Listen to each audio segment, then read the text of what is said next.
Hello and welcome to this guide on how to use MyMaths. It's a brief introduction, just going to show you some of the main features such as how to log on, how to view tasks that have been set by your teacher, how to view your previous tasks that you've completed, as well as some of the other activities that are available as well. So we'll start off by how to log on. Now hopefully the student has it saved in their favorites, but they might be using a different computer. So it's very straightforward. Just type in MyMaths into any search engine. You should find it straight away. You don't have to worry about primary or secondary, you can just go to log on. And there are two levels of access. The first is the general one, which is shared by every single student. This is the school level. So the username is DeLangley, and the password is quadrilateral, and that's with a capital Q. All the students were given these details on the very first maths lesson, plus they are posted around the academy so they can always copy them down if they need to. And that will take you to the MyMaths. The second level of login is individual to the student. So again, they were given these details. The first one is usually a 3 or a 4-digit number, and their password is just 3 letters, all lowercase, so no capitals in there.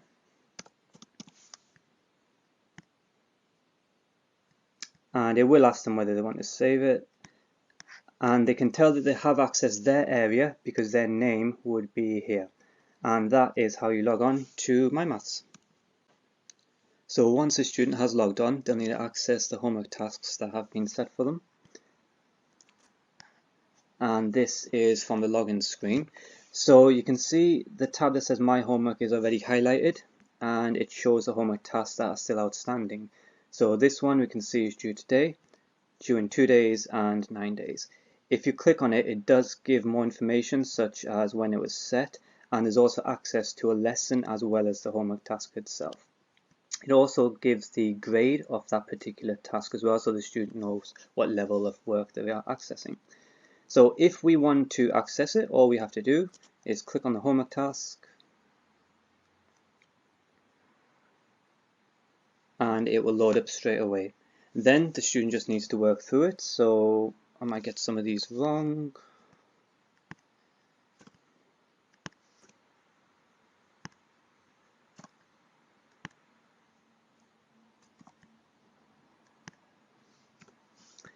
And then once they press mark, it will mark the work for them. The good thing is they can obviously see the errors that they've made as well, and it will give them a score.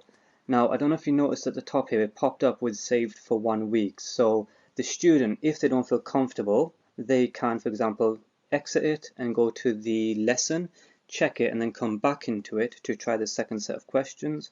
Alternatively, they can just scrap this one and then start the whole thing again. If we go on to the second level, again, these questions tend to be a little bit more wordy than the first page. So half would be, again, just type in a few pieces of information.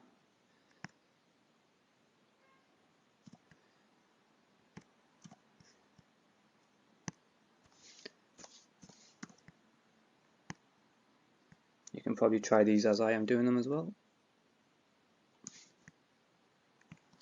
Again, just going to make a few errors.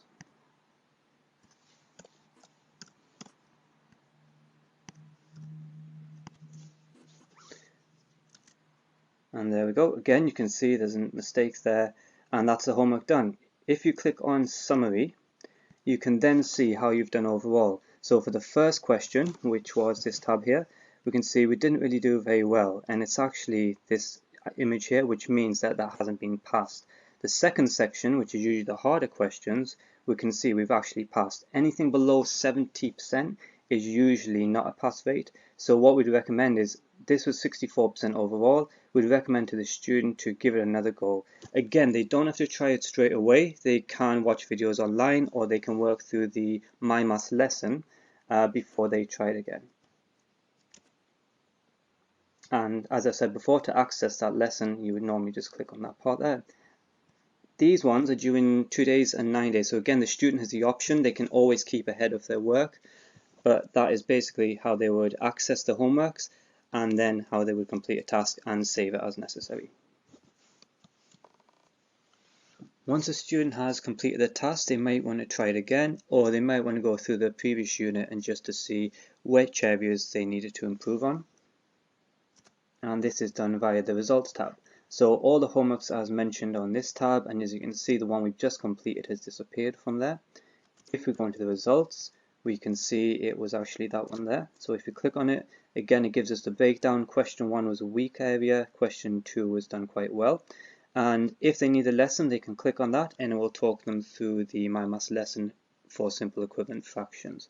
Once they are prepared to try it again, click on homework and then just complete it. And you can also see here, tried one time. So the teacher can actually see how many times they have attempted the work. So what we'd expect is if a student has tried it and not achieved 70%, we would like them to at least try one more time to improve on their previous score. And as you can see, all of the ones that we've completed so far are listed here. Once this list gets a bit larger, it can be tricky to keep track of them. So one of the things I would recommend is you can sort the data, and that way you can easily see which ones you need to work on and which ones you are passing without any problems.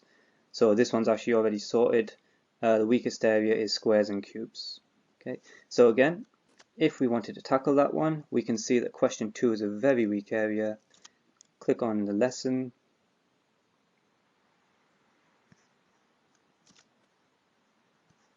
and it does build up very nicely with animated slides. It also does have questions integrated into those slides, so just check the students' understanding. There is a few games mixed in there as well, just to check their knowledge, and once they are comfortable, they can close that down and attempt the online homework again. There are a few other features I'd recommend that can be useful, especially for Year 7.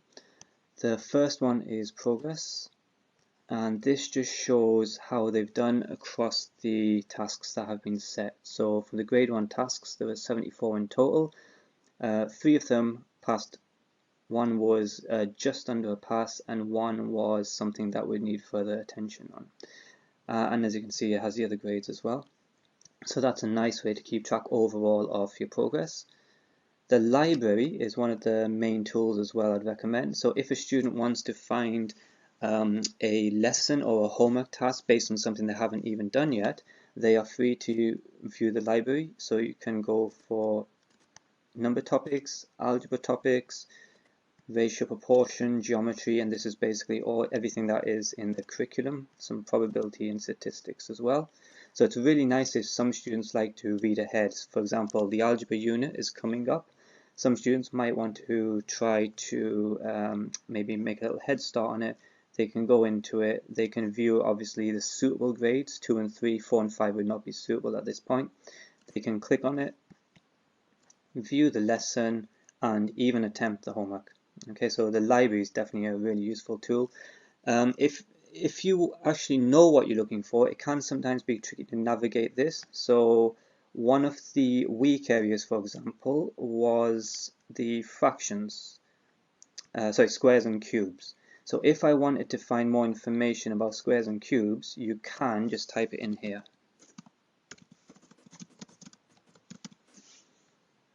And that will bring you straight to the activities which are focusing around that area. Some of these will be games, some of them will be the actual task, and it's easy to identify if it is related to the work you've done because it will come up with your score as well. So again, that's a really useful tool. One of the other things that I find very useful is the activities. So we've got games, we've got tools, and again, if we click into it, you can see these are separated by the curriculum topics as well.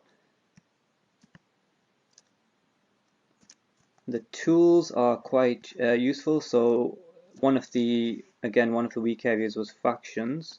We could click on this, open the tool, and it's kind of like an interactive way for students to play around with a certain topic. So for example, if we just say we want a fraction wall up to 5, and they can compare fractions. So it's a nice way for them visually to get an understanding of a topic which can be difficult.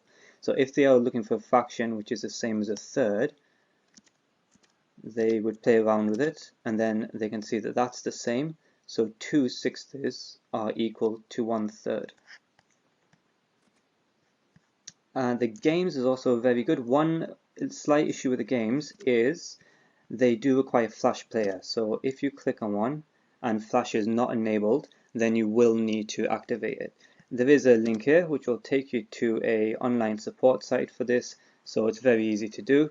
All you have to do is choose the browser you have, and there we are, for example, Internet Explorer, Firefox, Chrome, and that will guide you through it. But that is just some of the tools which I think are also useful for a student in Year 7. There are more advanced tools such as revision and booster packs. However, in Year 7, most of these would not be required. And that wraps up our Year 7 introductory guide to MyMaths. Hope you found it useful, and thank you for watching.